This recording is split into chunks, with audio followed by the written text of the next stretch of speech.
Swayam Prabha. Digital India. Educated India.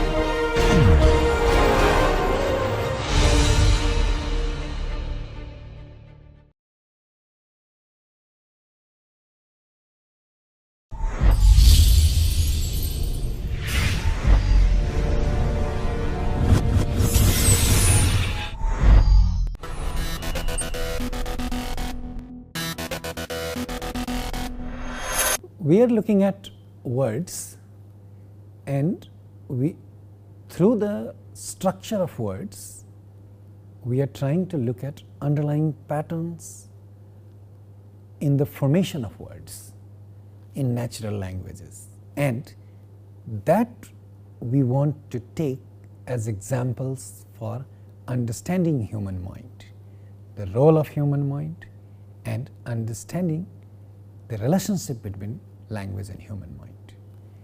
We are going to take one more example from English and one example from Hindi to discuss one more type of structure, one more type of pattern, one more type of rule underlying formation of words.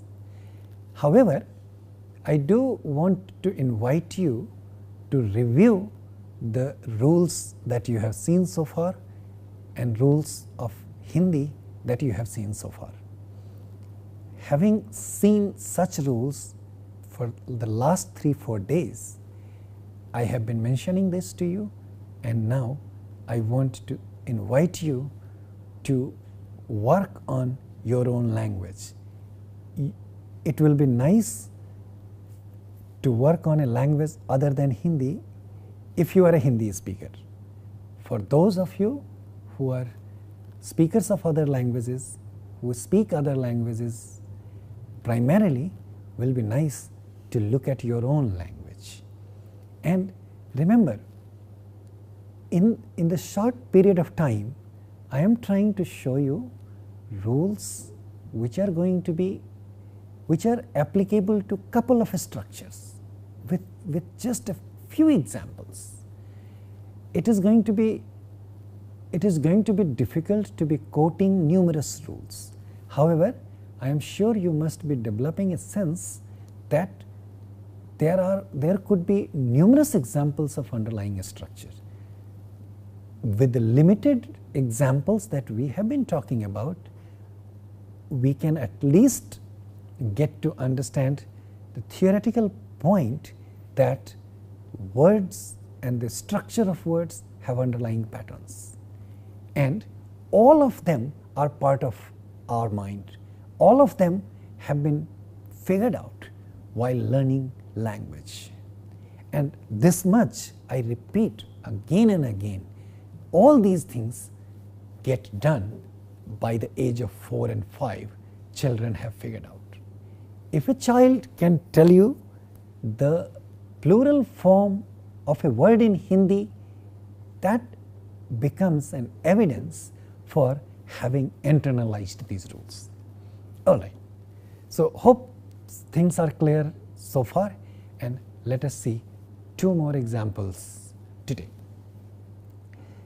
And these examples are going to be coming from what we know as nasal assimilations.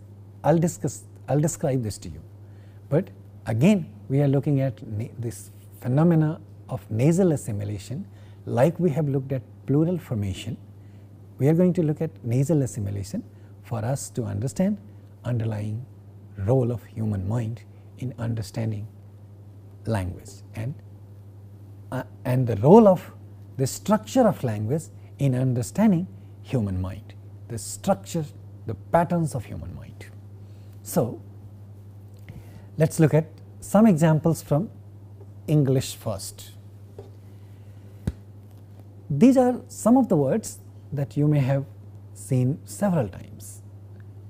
We use these words on daily basis, but today I want you to pause with these words and see the structure of these words, and see the description that follows that, and again please try to find out examples of these things from your languages to see that the whole process works for your language as well.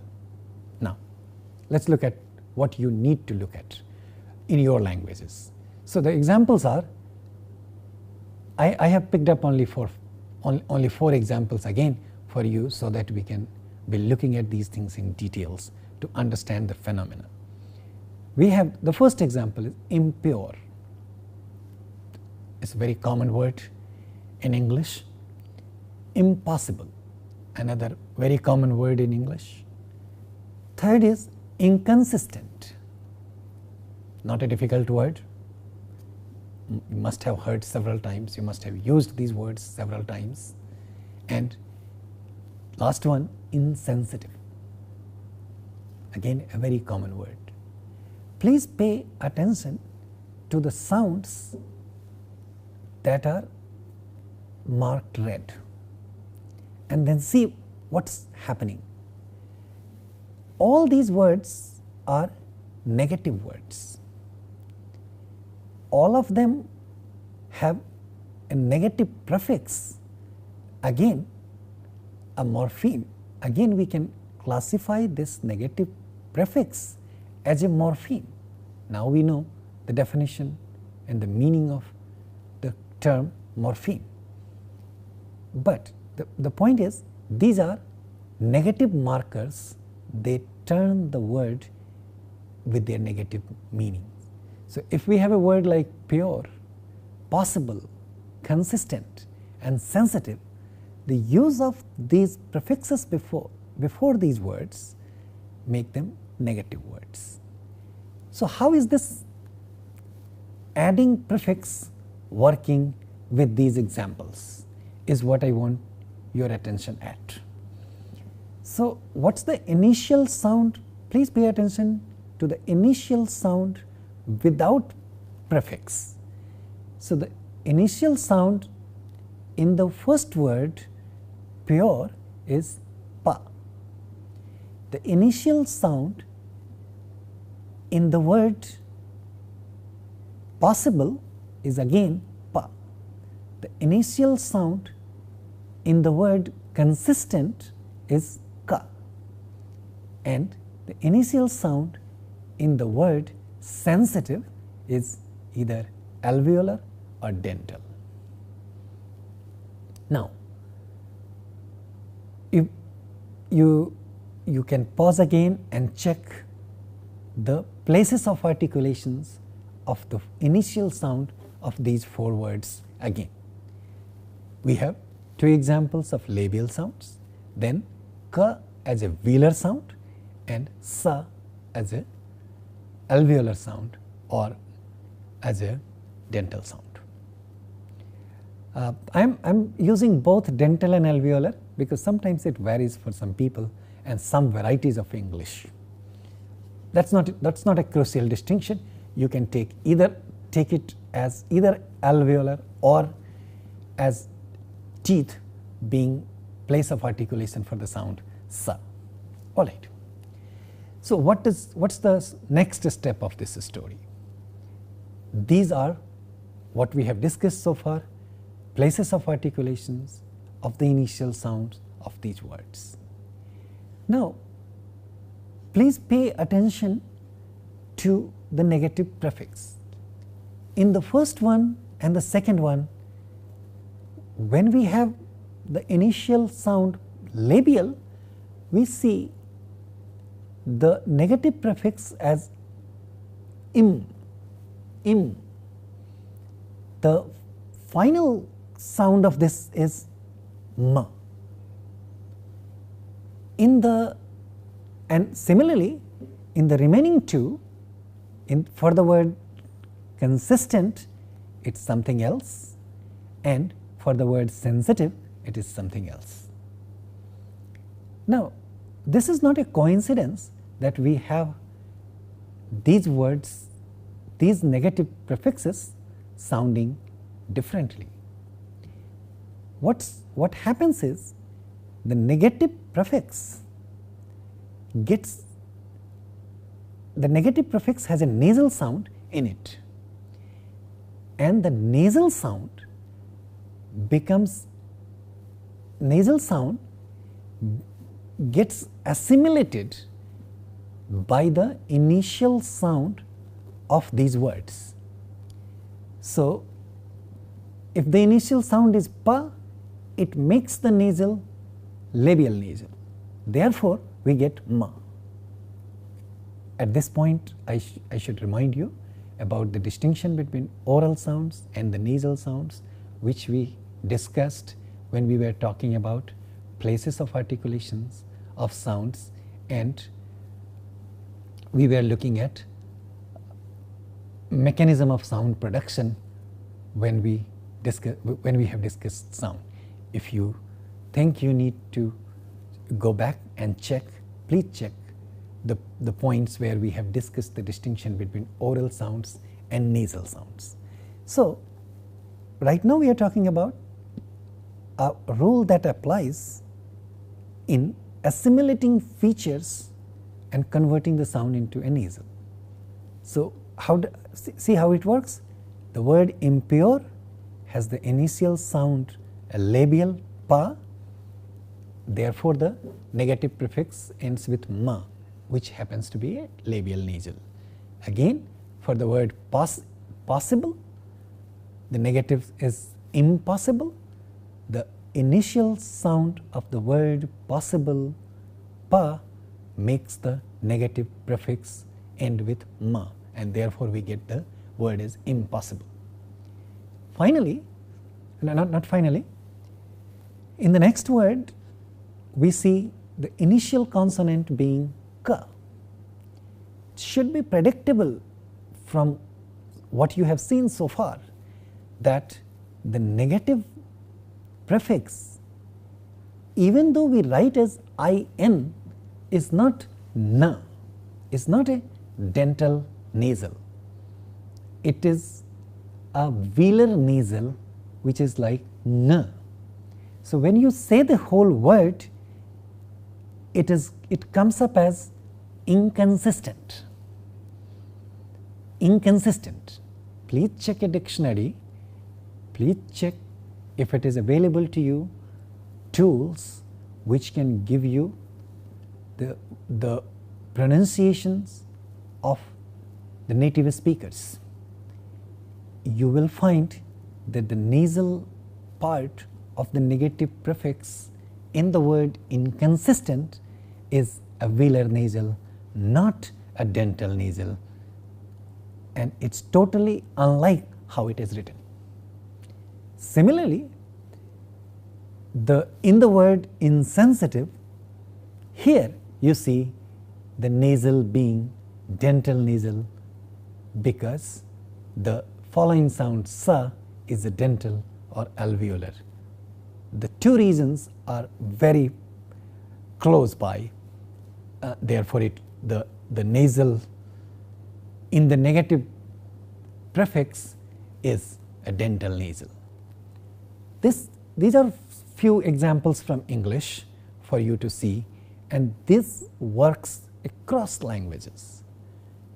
To give you one more example, I'm going to take few examples from Hindi, and then I invite you to look at examples from your languages to see how this rule is underlying and how this pattern works for natural languages.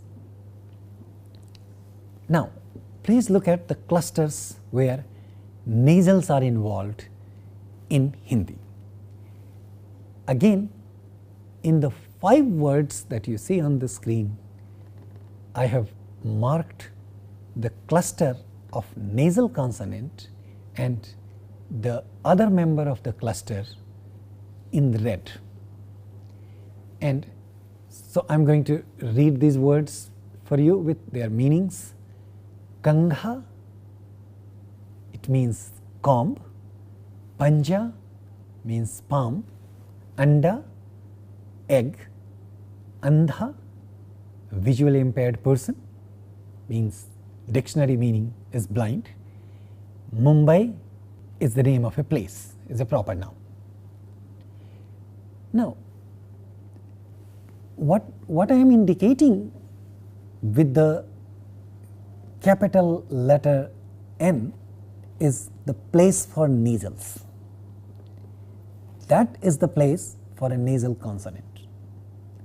And what is the nasal consonant in these places? If you look at the third column, you see in the first word, Kangha, the nasal is a velar nasal ng, because the consonant that follows the velar nasal is a velar consonant gha. And because the second member of the cluster is a velar, it takes a velar nasal as a nasal member of its cluster. This is why it is called nasal assimilation, that nasals in the cluster are going to be allowed only the ones that originate from the same place of articulation. And here by same place of articulation we mean the place of articulation that the following consonant has. Let's take another example, Panja. Here the second member of the cluster is Ja, which is a palatal consonant. In the word Panja, the second member of the cluster is a palatal consonant, Ja. Therefore, the nasal member of this cluster is going to be a palatal nasal Nya, and therefore we have the word sounding as Panja. In the next example, Anda, the second member of this cluster is the sound Da.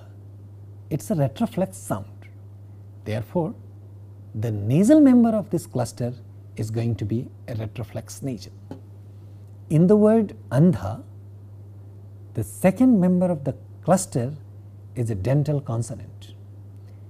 Therefore, it is going to take a dental nasal as the first member of this cluster. And in the final example, Mumbai, because the following consonant, that is the second member of the cluster, is a labial sound Ba, therefore it is going to take a labial nasal as the first member of the cluster, and hence we have the sound Ma. Now we see a reason for why we have N in the first example as a velar nasal, Nya in the second example as a palatal nasal, N as a retroflex nasal in the third example, N as a dental nasal in the fourth example, and Ma as a labial nasal in the fifth example. These are the examples of nasal assimilation. Again, when a nasal sound becomes the member of a consonant cluster, it has to share the place of articulation with the sound follows it. This is one of the very strict rules of natural language, and as part of the rule, as part of the underlying pattern, this rule is figured out by human mind from the given little fuzzy input that we get from immediate society very early in our acquisition process. And these are the examples which make rules explicit, which make rules that have been internalized while learning the language explicit. Under no circumstances one can claim that these rules were taught. We were taught these rules while we were learning Hindi, we were acquiring a language like Hindi or English for that matter. You have seen examples of nasal assimilation from two languages, and I invite you to come up with examples of nasal assimilation from your language. If you come up with some of those examples, then you can substantiate this pattern. If you can't, that still shows that you can't come up with the rules, you can't come up with examples, but still you know examples of your languages which substantiate the claim of knowledge of language. Thank you.